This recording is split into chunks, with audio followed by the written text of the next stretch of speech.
Assalamu alaikum wa rahmatullahi wa barakatuh. Let me ask you a question. What if you spent your entire life, your whole life, calling people to the truth, and almost no one listened? Well, that's where we begin the story of Prophet Nuh, peace be upon him. He was the first messenger sent by Allah to a people who had completely lost their way, who had fallen into worshiping idols. And his mission? It was simple, and it was clear, to be a plain and honest warner. And he delivered that warning for 950 years. Just let that number sink in for a second. We're talking about nearly a whole millennium of calling out to his people day in and day out. It's a level of patience, of sheer perseverance it's almost impossible for us to even wrap our minds around. So how did they get to this point? I mean, how did they fall into worshiping idols? Well, it wasn't some overnight switch, it was subtle. The traditions tell us that when the good, righteous people in their community died, Satan whispered to them, "Hey, why don't you build some statues to remember them? It'll, motivate you to be pious." But over generations, the real knowledge was lost. And those statues, they stopped being reminders and started becoming things to worship. And the Quran is so specific, it even gives us their names: Wad, Suwa, Yaguth, Yauk, and Nasr. Now here's the really interesting part. These weren't some ancient evil beings. They were the names of good men. Their memory had been completely twisted, which is such a powerful lesson in how even the best of intentions can get distorted when we lose sight of the truth. So you can imagine, facing this deep-rooted tradition, Prophet Nuh tried absolutely everything he could. But the rejection he faced, especially from the powerful elite in his society, was just as stubborn as he was persistent. I mean, he literally left no stone unturned. Surah Nuh gives us the full picture. He called to them night and day. He spoke to them in big public gatherings, and he appealed to them in quiet, private conversations. He didn't just warn them about punishment either. He tried to appeal to their hopes, promising that if they just turned back to Allah, they'd be blessed with rain, with wealth, with children, everything they wanted. But every time he called them, it just made them run further away. The Quran gives us this incredibly vivid image of their rejection. It wasn't just them saying no thanks, it was physical. They would literally shove their fingers in their ears so they couldn't hear his voice. They'd pull their cloaks over their heads so they wouldn't even have to look at him. They just doubled down on their pride and arrogance. So what was their big problem with him? Really, it came down to arrogance and classism. The elites, the leaders, they looked at him and said, "You're just a man, same as us, and look who follows you, the poorest, the weakest people in our society." But Nusra's response is just this beautiful lesson in humility. He never pretended to be an angel or some superhuman.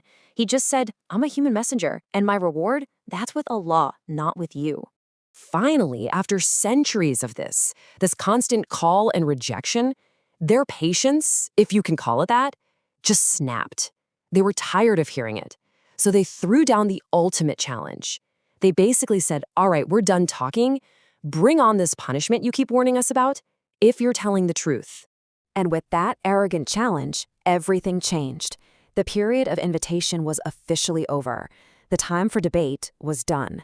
Now, the divine decree of Allah for both salvation and for judgment was about to begin.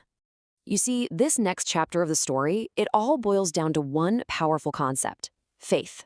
We're talking about an absolute, unshakable trust in a command that, to anyone on the outside, would have seemed completely illogical. A belief in a promise of something that was totally unseen.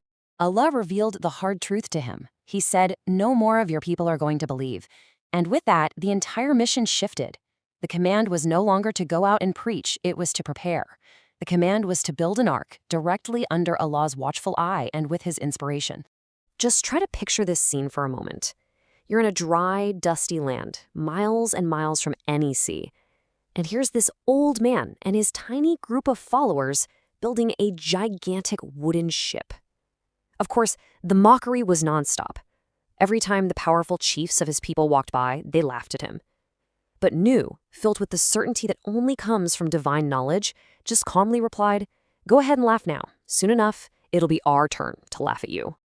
And then the promise was fulfilled. The climax of this whole story doesn't start with a gentle rain. It begins with an event so powerful, so overwhelming, that it would literally reshape the entire world.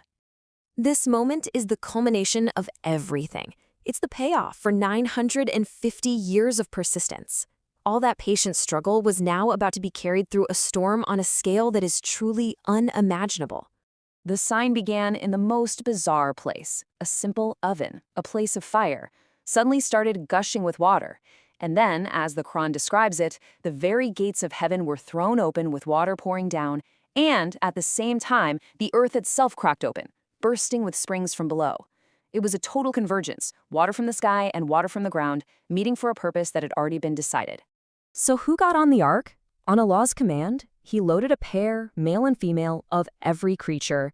He brought his family, well, except for those who had chosen disbelief, like his wife and one of his sons, and of course, the few who had believed in him. But think about this. After 950 years of calling people to the truth, the number of believers was tiny. Some commentaries say it was only around 80 people. Now, as the ark is being tossed around on waves that the Quran describes as being like mountains, we get to the most heartbreaking part of the entire story.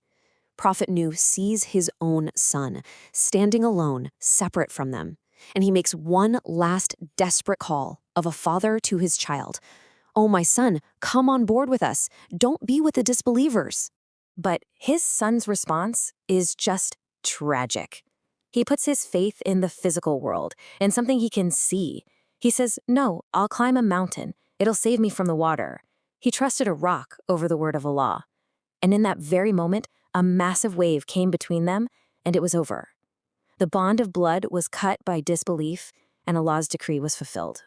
But after the judgment comes the resolution. You have to understand, the storm wasn't just about destruction. It was about purification. It was washing the earth clean to prepare it for a brand new beginning. And just as suddenly as it all began, it ended with a series of divine commands. "O earth, swallow your water. O sky, stop your rain." And the waters receded. The matter was finished, and the ark came to rest, safe and sound, on Mount Judy. So after hearing all of this, what's the ultimate takeaway for us? It's that success, true success, is not measured by numbers. It's not about how many followers you have or how popular your message is. The story of Nuh teaches us that real success is in staying obedient, in being faithful to Allah, even if you feel like you are completely and totally alone. And this story leaves us with this beautiful, powerful, and intensely personal prayer that Prophet Nuh made when he just felt completely crushed by the rejection of his people. It's a prayer for any one of us, for any time we feel beaten down, overwhelmed, and powerless. "My Lord, I am overpowered, so help me."